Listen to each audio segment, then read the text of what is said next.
Hi, I'm George Cox. It's a beautiful but windy day here at Nagog Park here in Acton. On today's show, we have town manager to go over some of the articles for the town meeting. There's a new restaurant and a new Indian market in town, Theater 3, and a guy who is building a plane in his garage. That's on this edition of Talk of the Town.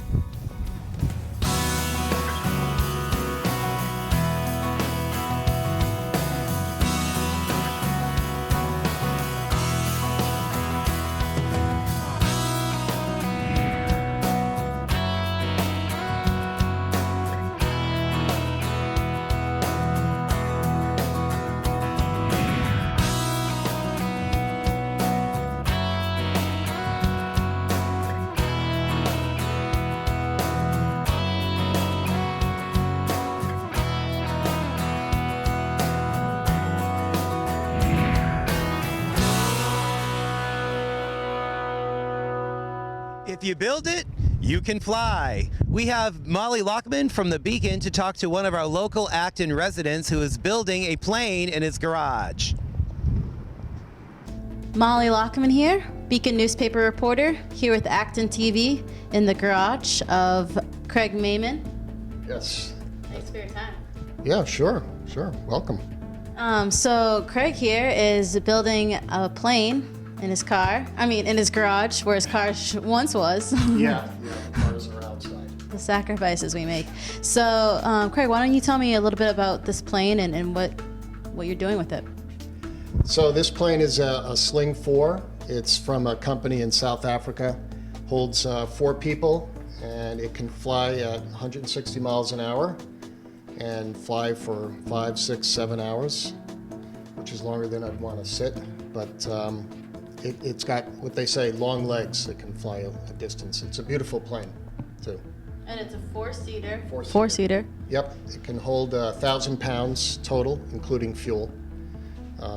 So, yeah, I've been working on it for close to 2 years now. Yeah, love it. And so you got your license not too long ago and decided to take on this project in the beginning of 2014, summer 2014? Right. And have been committing 15 hours a week since to building it, which it came in a kit. Yep. Came in a bunch of wooden boxes, just a whole bunch of small parts, and now this is the left wing here. And so I've worked on it for about 400 hours so far, and I got about 800 more hours to go. And you're hoping to complete it by summer 2017. That's right. If I can do at least 15 hours a week, then that's the plan. Yeah. And over here we have, what is this part of the plane? This is a fuel tank. This is the fuel tank for the right wing here. And this was the most difficult part to construct, with all the sealant and making sure that it's sealed. You don't want fuel leaking. It took probably 50 hours just to do the fuel tanks, and I'm glad I'm done with it. And so this, why don't you talk about what this has meant to you? Yeah, so this is kind of a popular magazine for people that build planes, kit planes. And on the cover is, I think this is the prototype Sling 4. And the 2 guys that founded the company actually flew the plane around the world. And they also did that with their first plane, which was the 2-seater version, the Sling 2. They also flew that around the world. And so that was, pretty well known in the press. And when I saw that they did that, it kind of gave me a lot of confidence. Despite it being a very new design, it gave me a lot of confidence that this was a really good plane. And from everybody I've spoken to that's flown the Sling 4, they say it's an amazing plane to fly. I flew the Sling 2 in California the end of 2013.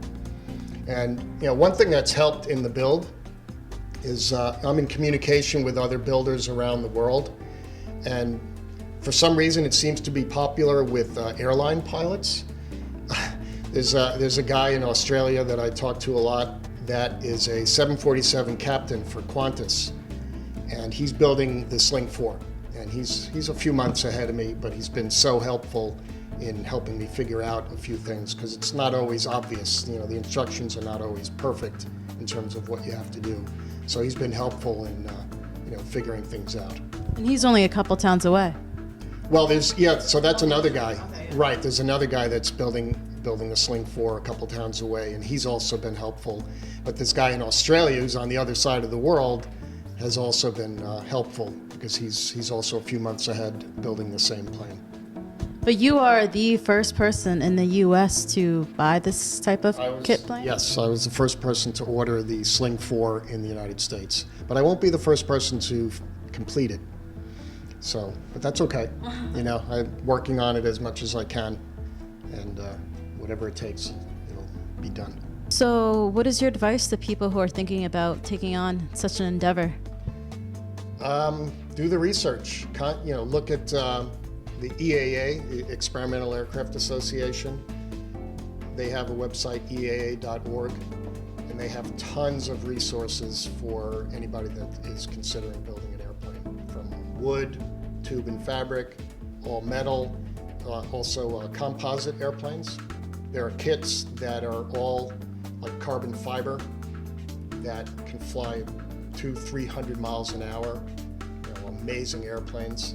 So depending on your budget and your skills or lack of skills, you can do anything. All the people that could help you are out there, all the resources are out there. Just do it. Good luck with the rest of the build. And is there anything else you want to say about this project? Well, I'm just looking forward to completing it, but I'm enjoying the journey, as they say. It's fun, it's satisfying, but I want to fly it. Well, thank you very much for your time, and I guess good luck. Yeah, thanks. Thank you, Chris. And remember, when you do have that plane built, I want to go up there with the camera crew. Right now, we're going to go to Maori Indian Cuisine right here in Acton. They've been open for 3 weeks to talk to the owner about what they have to offer. Stay tuned. George Coxter, Talk of the Town. We are here at the very new Indian restaurant in town, Maori, with Ramona. Now, tell us a little bit about the restaurant here. The Maori Indian Cuisine. Is the nice authentic food. We have one restaurant in Westboro. I'm running from 4 years. Almost I have 20 years experience. I'm the chef. Lot of Indian people is here. Lot of companies. Westford, Acton, Littleton, Simsford. That's why they want good food, good authentic. A lot of people asking, that's why we came from Mayuri restaurant from Westboro to here. We have 2 branches, and I want to try to make good food proudly. I want to serve for this area. Excellent. And tell us about some of the types of menu items that you feature here. Yeah. We have a lot of appetizers, vegetarian and non-vegetarian, seafood also. We cook the nice goat meat, lamb curry, lamb dishes, chicken for all different regions, North Indian and South Indian, for Americanized food also. Excellent. And I see that you have a great buffet behind us now. Tell us, when is that available? Yeah, we are serving almost 7 days buffet from lunchtime, Monday, weekdays from Monday to Friday, 11:30 to 2:30, and weekends 12 to 3 o'clock. We are serving almost 35 items plus, and 10 dishes at least to non-vegetarian, and 25 items vegetarian, lot of appetizers. And our cameraman's vegetarian, so he might like that. For more information about the restaurant, you can visit their website at maorirestaurant.com. And don't forget, right next door is Shiva's Super Bazaar, which is a very unique Indian supermarket. We had a chance to talk to one of the owners. Stay tuned. We are at Super Bazaar, the new Indian market here in town with Aman. Tell us about the market here. And today's your grand opening? Yes, today's grand opening. We are open in Acton, 5 Nagog Park. It's about 5,000 square foot. It's a big store, and we carry every Indian items in here, from lentil, rice, till cosmetic stuff, and fresh produce. And also we have frozen items. It starts from here, from all the way down as you follow. And the left side, we have fresh produce, as you see. Carry all kind of drinks around here, and also kitchen stuff. Also, we have fresh yogurt, paneer, fresh sweets, eggs, milks, all the dairy stuff. As we go along, as you notice, we have all this kitchen stuff up here and the fresh produce. And if you look at to your right side, we have ready to eat. If a lot of people don't have time to cook food, so they can come and grab and just heat it up and go. Good when you're busy, right? Absolutely, absolutely. So if you follow me this way, we have all Indian snacks here, from all the way down, filled with all different varieties. So please this way, and as you see, we have dry fruit, dry nuts here all the way. These shelves filled with all the snacks in the bottom, sweets, all the healthy stuff on the right. Also, we have all the cooking spices, all the spices filled with different varieties. I can't come shopping here. Thank you, thank you. I'm serious. It's all ready to eat. I love to cook. Thank you. So as you see how long they shelf, we're still getting more stuff, and we're gonna improve every single day and get better and better. And we have all this chutneys and pickles, all kind of. Incredible. Absolutely. And on the left we have It's all unique items. It's all items that people aren't used to seeing Absolutely. in a regular supermarket. Yes, You know? yes, sir. Well, people like something different. Absolutely, thank you. This is on the left, you see, ready to eat, already cooked, just microwave and good to go. And also we have these chutneys on the right. So from here we have all the snacks.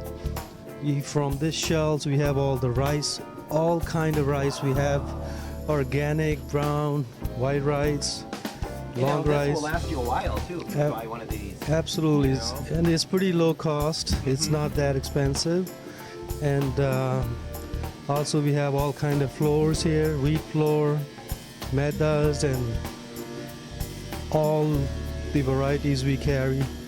So you will be pretty happy and satisfied with our service and our product.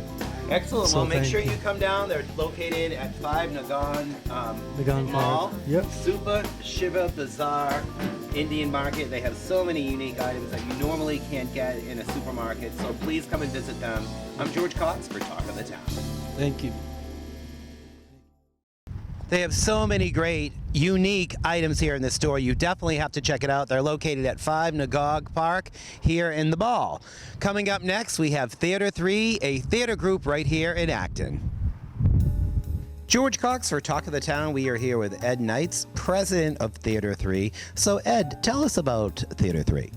Theater 3 has been here for a number of years. It moved into this old church along with two other groups that merged together to form Theater 3 in the 1960s.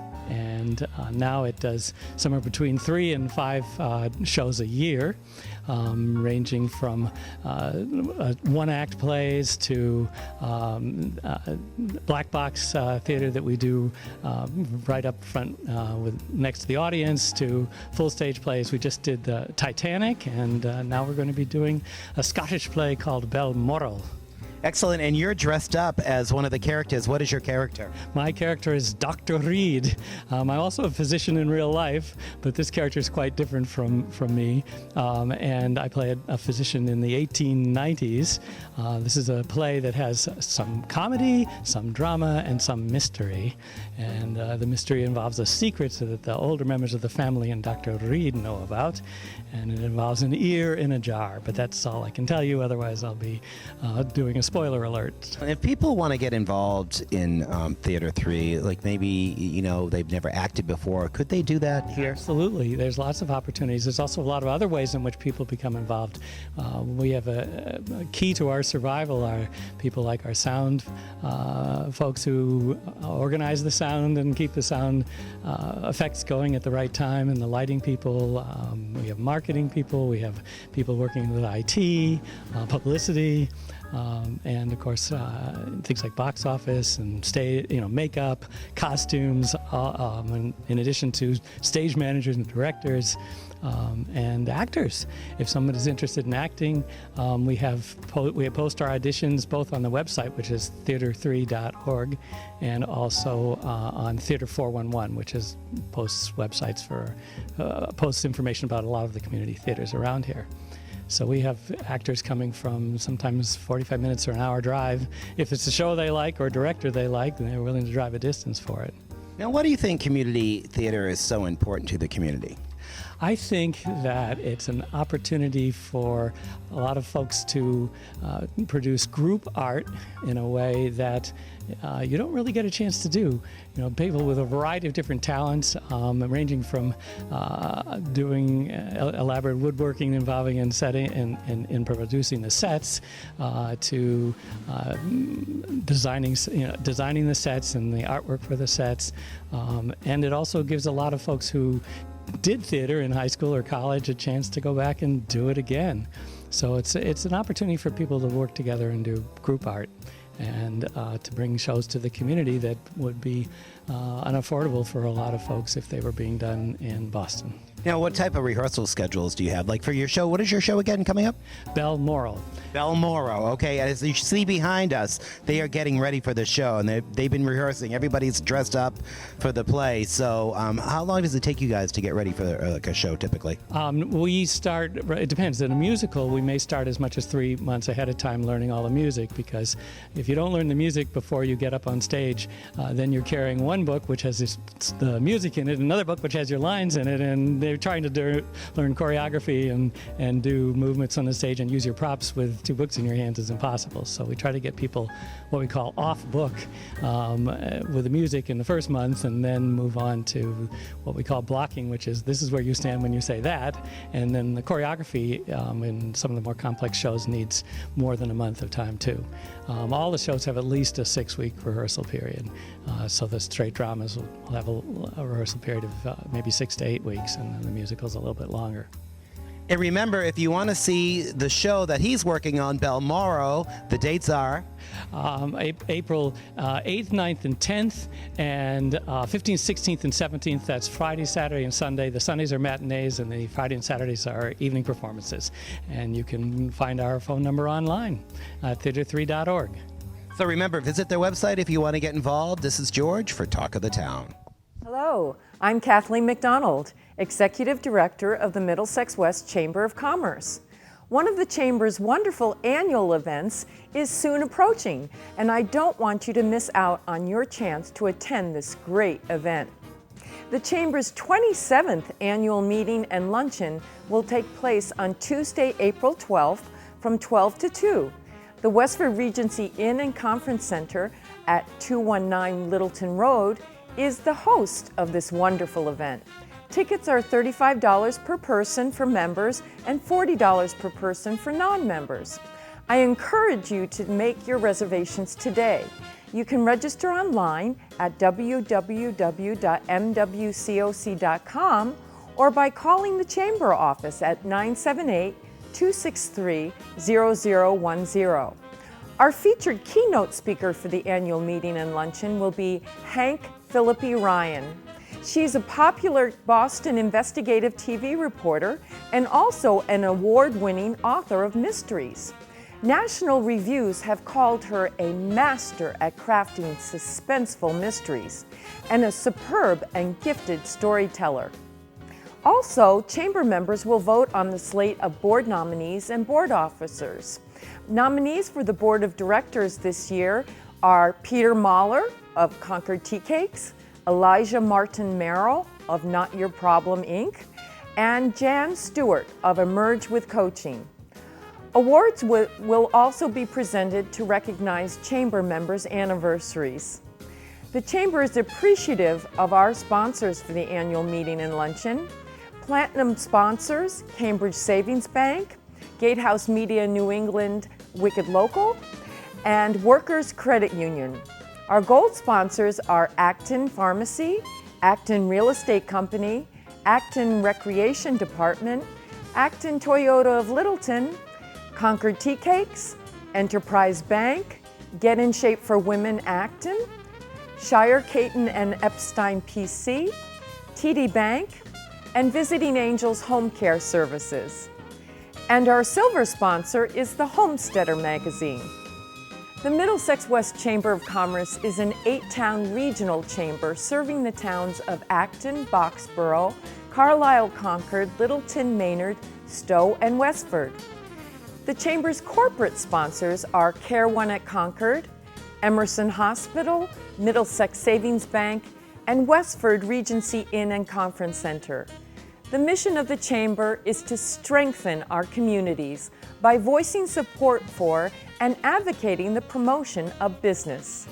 Please don't delay in reserving your tickets for our amazing annual meeting and luncheon by calling 978-263-0010 or by registering online at www.mwcoc.com.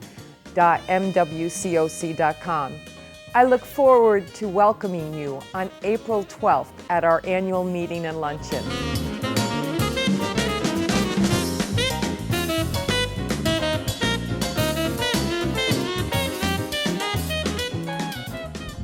Town Manager Steve Ledoux stopped by to talk about some of the articles for the town meeting. Remember, you can see the full town meeting live or on our website at ActonTV.org. Hello, I'm Steve Ledoux. I'm the town manager here in Acton, and today we're going to be talking to Katie Green, the chair of the Board of Selectmen, about the various budget items that will be in front of town meeting starting April 4th at the Acton Boxborough Regional High School Auditorium. Obviously, annual town meeting starts at night, and there are a lot of items that will be under consideration, but the budget is one of the bigger items that the town will vote on. I think it's important for folks to understand the budget process that the town goes through, because it is it's quite a lengthy process. I, as town manager, send out budget directives and budget forms to all our department heads in August. They spend pretty much the month of September putting their budget requests together. In October, we have a 2-day session where where the department heads present their recommended budgets to me and my budget team. And then after that, we spend pretty much all of October and November and probably half of December trying to put the budget together. And I utilize kind of a team approach on the budget. So in addition to myself, there's Steve Barrett, the finance director, Brian McMullen, the assistant finance director, Lisa Kraus, the town accountant, Marianne Fleckner, the human resource director, Mark Hall, the assistant town manager, and because of his vast years of experience, we've brought in Frank Whitmire, the police chief, who's been around the block in the budget process probably over 20 years in the town of Acton. So under the town charter, the town manager has to present a recommended budget to the selectmen 100 days before town meeting, so right around Christmas time, roughly. So I make that presentation to the board. In early January, we have an all-day budget review session with the selectmen and the finance committee where they hear the budgets of each town department. The selectmen then have to vote a recommended budget that is sent to finance committee for their recommendation 60 days before town meeting or early February. And in essence, that's how we get to where we are for the town meeting warrant. So, Katie, why don't you tell us what is the total recommended spending package for the town that the voters will be seeing at town meeting on April 4th? Great, thanks, Steve. The total recommended budget this year is $32,656,604. This includes both the operating budget, subsidies, and capital. and this represents a 2.2% increase over the FY16 budget.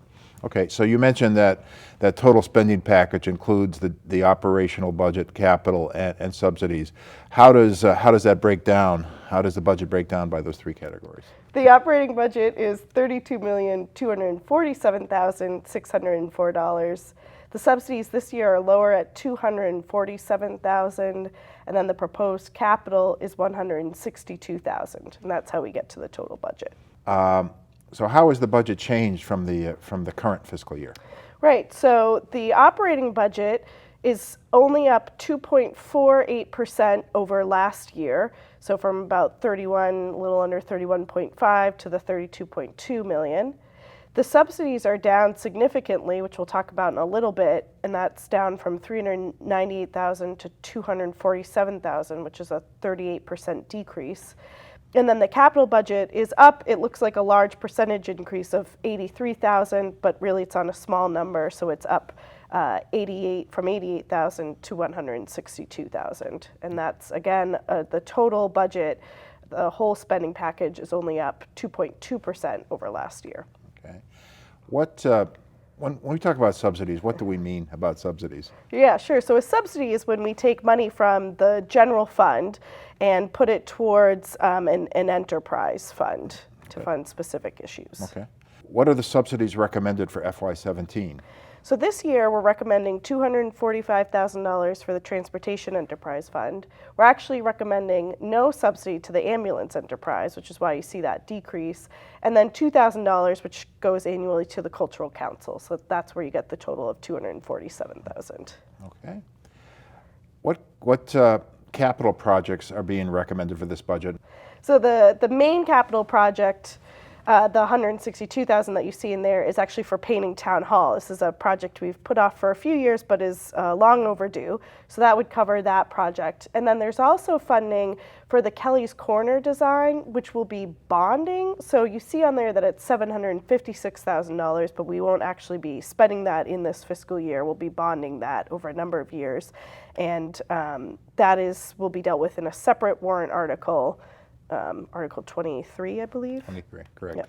And I think the viewers should know that the reason we're not voting the Kelly's Corner article with the other budget components is the fact that there's some significant zoning changes that are part of the Kelly's Corner package, and those zoning changes will be taken up first before this capital article, because if for whatever reason the zoning article doesn't pass, it doesn't make a lot of sense to move forward on the capital. So that kind of a little different order of articles than maybe what you're accustomed to in the past. Correct. So if you had to summarize the budget going to town meeting, how would you summarize it? Sure. Well, I would say that it's a responsible budget. It's a level service budget. We're not proposing any new FTEs or any new major services.